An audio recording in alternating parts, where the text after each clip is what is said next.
Hi everybody, Dan Illman, Mike here, the DRF race of the day for Saturday, August the 12th, race number 9 at Saratoga. It's the grade 1 Fourstardave. We're going a mile on the inner turf. Before we take a look at the field, remember to check out those Timeform US past performances at DRF.com. Breakthrough PPs just got better, pace ratings, pace projectors, and lots of cool features. Learn more, DRF.com/TFUS 101. Here's the field for the grade 1 Fourstardave. Please scan or click the QR code for race of the day access on your mobile devices. And Casa Creed is the defending champion in this race. He's back again as the 7-5 morning line favorite.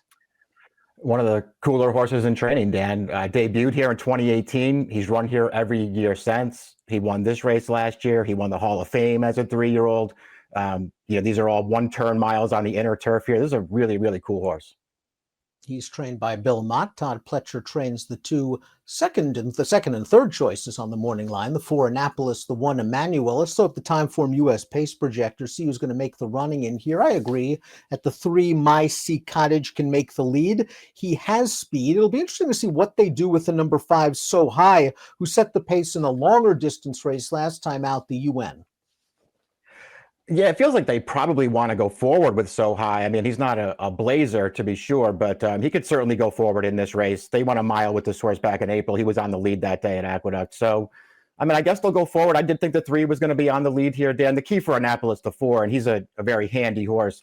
He's just got to get out of the gate a little bit better. It felt like he got bumped last time and wound up maybe a little too far away. If the pace is hot, keep an eye on the number 1, Emmanuel. You'll note the LP flag over his chiclet would indicate he is the fastest. Late pace rating from Timeform US. Speaking of Emmanuel, let's watch his most recent start, the grade 3 poker. He has very quietly won 3 grade 3 stakes races this year. He swings 4 wide into the stretch on Belmont Stakes Day, is going to grind them down. I have to admit, I didn't think much of this field on paper, and the horses that have come out of this race haven't done much just yet. Yeah, I kind of agree with you. I mean, the poker's not my favorite race in the world this year. I don't want to take too much away from Emmanuel because I did think that he ran well in here, winning with a triple-digit buyer. I gotta say, Dan, I've never been a big fan of his. Starting to come around on this horse a little bit. He ran well last time. I thought he had an excuse in that Maker's Mark 3 back. It looks like a terrible performance. I thought he had an excuse that day. His dinner party 2 back, that probably wasn't a bad performance either. I just don't think he wants to go 9 furlongs. This is his distance. He's better than I've ever given him credit for, I think. The 2 is full screen, and he's a little overachiever. He's a multiple stakes winner on the synthetic surface up at Woodbine. His most recent start at Saratoga was his first race for trainer Mark Casse. It was a closer's race with a fast pace. He fell behind. He rallied and finished 5th at a big price. Now the blinkers come off. He has a lot to prove against this tougher cast. Yeah, he's in really, really tough. You're right about his last race. I mean, he got a little headstrong early, and he was, pretty well back. But that was a closer's race. The pace was there for him, and he just ran on to really no great effect in the stretch there. Mark Casse playing the role of Chad Brown in this race with 3 entrants, but this doesn't look like a major contender. He comes from off the pace. My Sea Cottage is our expected pace setter, and he went to the lead in his most recent start up at Saratoga over course and distance and a $50,000 starter allowance. Arad Ortiz was aboard this day, and he gave him a beautiful ride. He just backed the pace down to 48-3 for the half and sprints on home to prevail. Dylan Davis takes the mount on Saturday. Had all the best of it here. Looks good winning this race. I got to admit that I'm a fan of this horse. I like him. I just don't happen to like him in a race like this one. I do think they'll put him on the lead here and see what happens. I'll be surprised if he can take this field all the way. Annapolis won a grade 1 stakes race at a mile at Keeneland last year. His most recent start was in against Casa Creed in the Kelso up at Saratoga. He was the beaten favorite in that spot. He looked washed out, Mike. You're right. Maybe he didn't get out of the gate great. He swung wide into the stretch, and he got up for second. I think he's very solid. 8-5, 7-5 with Casa Creed. It'll be interesting to see who goes off favorite at post time, but you can expect Annapolis to run his usual good race. Yeah, I think so. It's going to be close as far as favoritism goes in this race. It could be Annapolis. We'll see how they decide to bet it. Listen, there were some things working against him in the Kelso last time. He was supposed to run in the poker. He had to miss that race, so he went into the Kelso off a little bit of a layoff there. And he just got bumped at the start, Dan, and lost position. I don't think there were too many ways to look at that race last time and think he was going to be behind Casa Creed early in that spot, but he was behind that horse all the way around the track. I still thought he finished pretty gamely in there to be second best. And I think he can do better here. He's just supposed to get more forward in this race, and his good race, it obviously makes him really, really tough.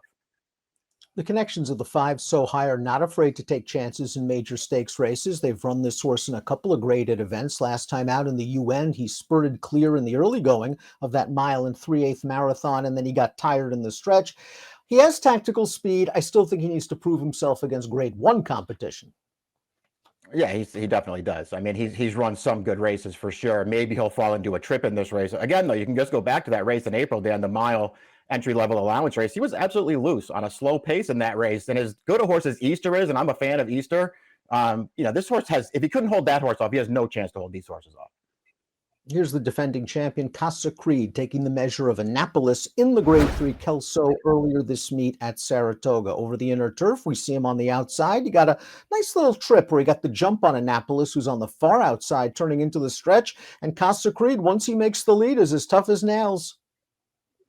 Yeah, he got a good trip in this race, but he sort of got that trip on his own, Dad. He's kept himself in range. He's stayed on the outside. He powers to the front here, and he's not going to get caught in this race despite being on his wrong lead late. He's just a really good horse. He shows up every single time. I think most of us thought of him more as like a sprint type horse through most of his career, but it seems like as he's gotten older, he might even be better going a mile than he was going 6 or 7 furlongs, Dan. This horse is really, really good. He's still underrated despite all of his accomplishments. The number 7, Ice Chocolat, goes out for Cassie. They tried to stretch him out last time out in the Kelso. We saw him finish 4th in that race, but it was another situation where this horse might have been taken out of his game a little bit at the start. He wound up far back. He tried to come with a run. I still have question marks as to how effective he'll be going 2 turns. His best races have come sprinting, but I think he's a little bit better than he looks on paper. Yeah, I kind of agree with you. I wonder if they maybe figured something out about this horse too. I mean, obviously you look at his form, Dan, he didn't even get to run last year. 1 start in February, then he missed that entire campaign. And now he's back, and I think he's just getting better with every start. I thought he ran deceptively well in the Jaipur 2 starts back. He's only about a length behind Casa Creed at the end of that race. Last time, he was the one who was bumping with Annapolis at the start. They both wound up way at the back. This horse ran on very well in that race. It was probably the best race he's ever run. Before we take a look at our top selections, please click the subscribe button on the Daily Racing Form YouTube channel for the latest DRF videos. Top pick time for our Saturday race of the day, the Fourstardave. We both believe that Annapolis can turn the tables on Casa Creed. I think you made a good point about him missing the race at Saratoga, the poker. So he came into the Kelso off the layoff. He might be coming into this race in peak fitness. Yeah, he might be. We'll see, Dan. I mean, there's very little between these 2 horses, I don't think. And they're probably going to be similar prices as well. I just felt like maybe the trips would work out a little bit differently this time. And if they do, Annapolis could easily turn the tables. Same superfecta. We're hoping Annapolis gets the better of Casa Creed this time around. 4-6-1-7 in the Fourstardave. Good luck.